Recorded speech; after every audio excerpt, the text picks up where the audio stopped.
Hello everyone, in this video I'm going to walk you through how to turn off save messages automatically in Google Meet. The first thing you have to do is open up the Google Meet app, then click on the three lines at the top left corner,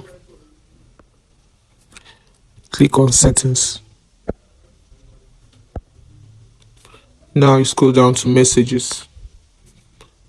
You can see that save messages is on, which means it automatically saves your video, voice messages, photos and notes in Google Meet. So we want to turn it off. Toggle it off. Now this means messages will expire 24 hours after they are opened or sent.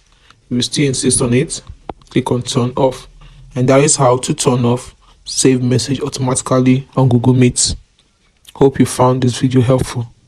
If you did, don't forget to like and subscribe to this channel for more. Thanks for watching.